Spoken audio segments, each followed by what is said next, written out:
안녕하세요. 2022학년도 서울대 의대 MMI 기출 1번부터 4번 풀셋을 개념을 정리하고 답안을 말씀드리도록 하겠습니다.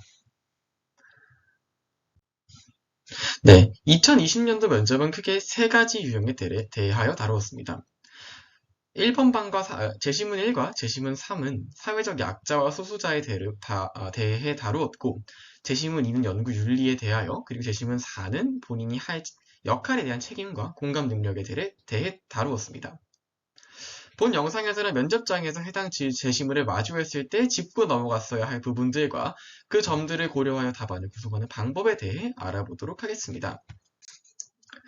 네, 우선 1번 방의 아프리카 물펌프와 큐드럼 제시문부터 살펴보도록 하겠습니다. 제시문을 2분 동안 관찰하면서 이 제시문은 표면적으로 아프리카의 물 부족 문제에 다루고 있다는 것을 가장 먼저 인식해야 합니다. 플레이 펌프의 경우 서술되어 있는 5가지의 특징이 있습니다.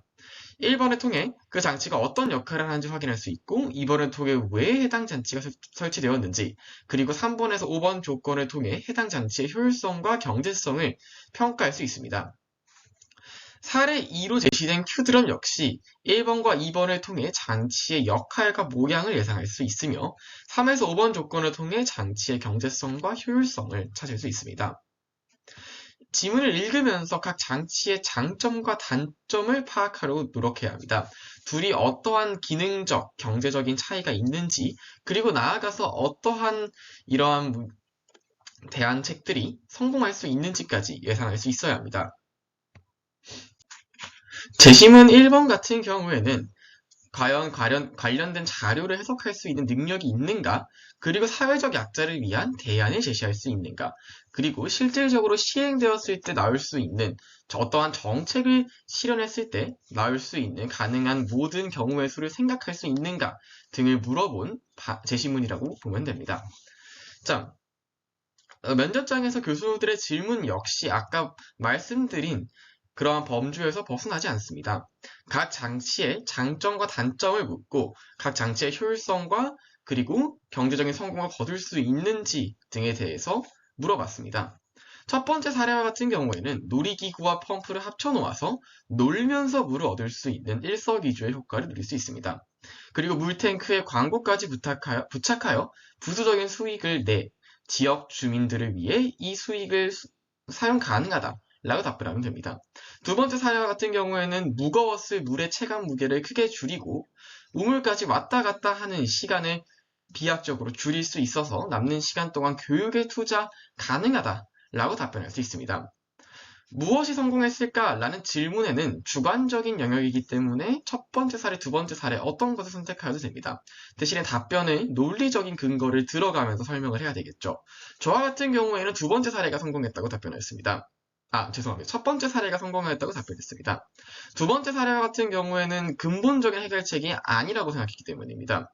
우물까지 왔다 갔다 하는 것은 결국에 근본적으로 물을 근처에서 기를 수 없다라는 그러한 미봉책과 같은 해결 방안입니다. 그렇지만 첫 번째 같은 경우에는 마을 안이나 근처에 관련 펌프를 설치함으로써 물을 길러 갔다 오는 시간을 줄일 수 있다는 근본적인 해결책이 될 수 있습니다. 다음은 두 번째 제시문입니다. 두 번째 제시문은 연구 윤리에 대해서 묻는 방이었습니다. 교내 과학 경진대회를 위해 일주일간 5번의 실험을 거쳤으며 성과를 여러 번 검증하였고 많은 사람들에게 큰 기대를 받고 있는 중입니다.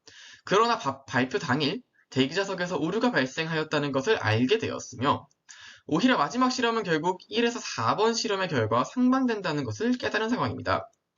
또한 같은 조원들과 후속 연구까지 약속을 한 상황입니다. 이처럼 상황을 먼저 파악하는 것이 중요했고 그 다음에는 연구 윤리를 알고 있는가, 그리고 마지막으로 리더로서 혹은 팔로워로서 대화의 중요성을 인지하고 있는가를 물어본 제시문입니다. 자, 이 상황에서 연구자라면 당연히 머리로는 연구 결과가 잘못되었음을 밝혀야 한다고 배웁니다.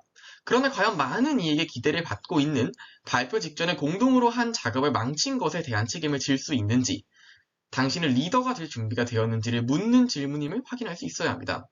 표면적으로는 단지 연구 윤리에 대해 묻고 있지만 실상은 리더의 자질을 보유하고 있는지도 확인하고자 하는 것입니다.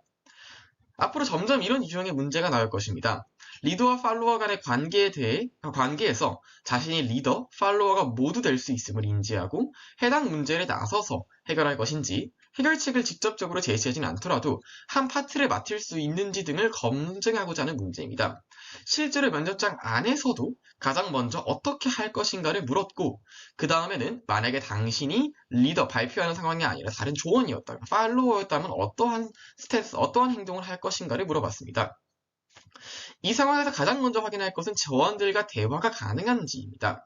아마 갈등 상황을 고조시키기 위해서는 당연히 대화가 안 되는 상황을 상정하였겠지만 면접장에서 자신이 이러한 대화를 중요시한다는 것을 강조하기 위해서 해당 질문을 던진다면 좋은 인상을 남길 수 있을 것입니다.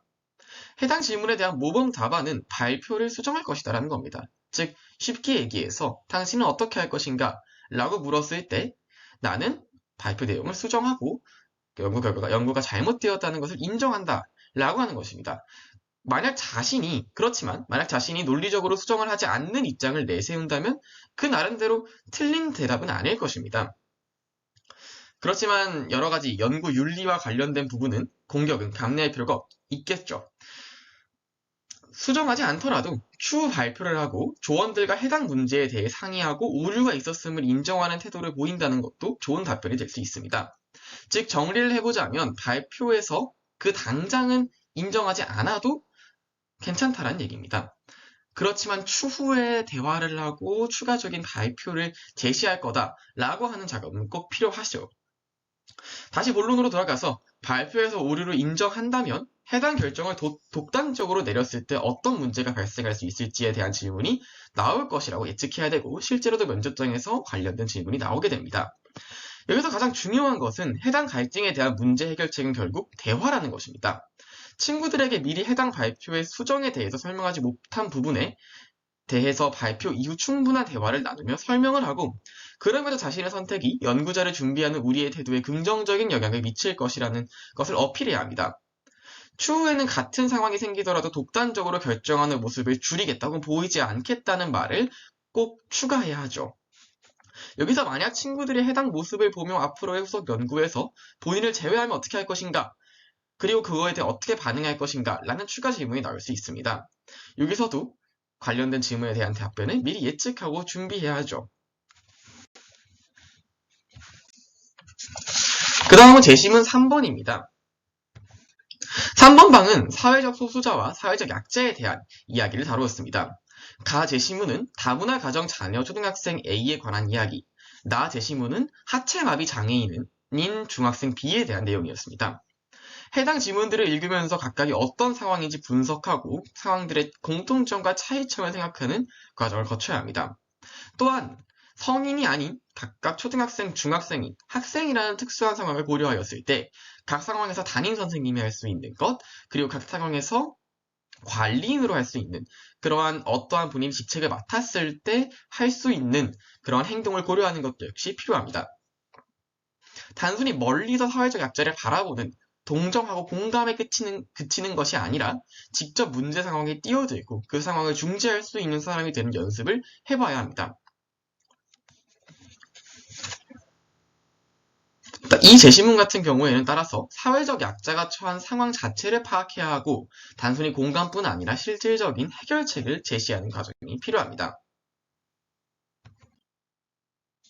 자, 먼저 제시문 A와 같은 경우에는 B와는 다르게 다문화 가정, B는 하체마비 장애인이라는 차이가 있죠. 그리고 두 제시문의 차이점을 보다 심층적으로 분석해 보자면은 두 학생의 나이 부분에서 차이가 존재할 수 있습니다. 초등학교에 막 입학한 A는 B에 비하여 학생들의 시선에 덜 익숙할 것이고 아직 성격이 형성되는 과정에 놓여 있어서 쉽게 상처를 받을 수 있습니다. 따라서 보다 더 조심스러운 대안과 대책을 제시해야 하죠. 또한 B 같은 경우에는 다른 문화재를 설명하기 위해서 문화재를 어쩔 수 없이 훼손하거나 다른 일반 관광객들에게 피해를 줄 수밖에 없습니다. 따라서 문화재 보존, 그리고 다른 관광객들의 편익 같은 것들, 다른 가치들과 이 장애인 한 사람을 위한 가치를 비교하면서 모든 가치를 고려하고 더 나은 대안을 제시해야 하죠. 이처럼 여러 가지 가치들이 갈등하고 대립하는 상황이 발생할 수 있습니다. 사회도 마찬가지죠. 누군가가 득을 얻으면 누군가는 피해를 얻을 수밖에 없는 구조입니다.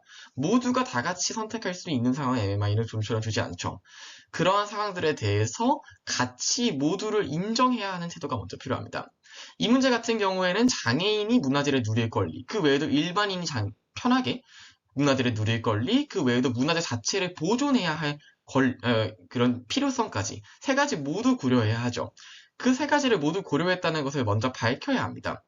그 후에 그렇지만 장애인이라는 사회적 약자를 위해서 어쩔 수 없이 일반 관광객들의 편익을 줄이고 문화재를 조금 훼손하더라도 그들을 위한 장치를 만들어야 한다. 로 답변하는 게 가장 중요하겠죠. 따라서 관리인으로서 문화재 보존을 위해 할 수 있는 방법은 평평한 널판지를 깐다든지 혹은 가상현실 기술을 활용해 문화재를 설명하는 그러한 장치를 만든다든지 그러한 대안이 나올 수 있습니다. 마지막 4번 제시문입니다. 4번 제시문은 수상구조 활동 자격증이라는 그 자격증을 따기 위한 일련의 과정 속에서 어떠한 수영 강습장에서 일을 하는 A에 대한 상황이 제시되어 있습니다. 이 문제와 같은 경우에는 본인이 맡은 역할에 대한 인식과 책임의식을 가지고 있느냐를 묻고 있습니다. 제시문 4에서 결론적으로는 어떤 질문이 나왔냐면 어떻게 할 것인가 였습니다. 본인도 다른 사람처럼 불만을 제기하고 선임반에 갈 것인가, 아니면 그대로 남아있을 것인가, 아니면 다른 대안을 제시할 것인가, 여러 가지 선택지들 중에서 본인 가치에 맞게 선택을 했어야 했죠. 이 문제의 모범답안 같은 경우에는 그냥 남는다입니다. 결론적으로 얘기하자면 그 이유를 잘 근거를 설명을 해야 되겠죠. 수상구조 상황에서는 장애인과 관련된 상황이 언제든지 발생할 수 있습니다. 따라서 장애인의 특성을 미리 파악하고 있다면 그들을 구조할 때도 훨씬 더 수월하겠죠. 아, 장애인이 물에서는 이러한 행동을 하는구나. 그리고 장애인에게 옷을 입힌다거나 도와주거나 그런 식으로 도움을 주면서 그들의 특성을 이해하면 나중에 본인이 그 자격증을 취득해서 직접 그 자격증을 이용하여 구조 활동을 진행할 때 보다 수월하게 그들의 특성을 이해하여 구조 작업을 진행할 수 있을 것입니다. 따라서 무가치해 보이는, 무의미해 보이는 시간이지만 충분히 가치 있는 시간이다 라고 이야기할 수 있습니다. 지금까지 2022년 서울대 MMI 기출문제를 살펴보았습니다. MMI는 정해진 정답은 없지만 어떤 정답이 긍정적인 결과를 낳을 수 있다는 합격생의 가이드라인을 제시해보았습니다. 이러한 지식을 토대로 면접에서 좋은 결과 있으면 좋겠습니다. 감사합니다.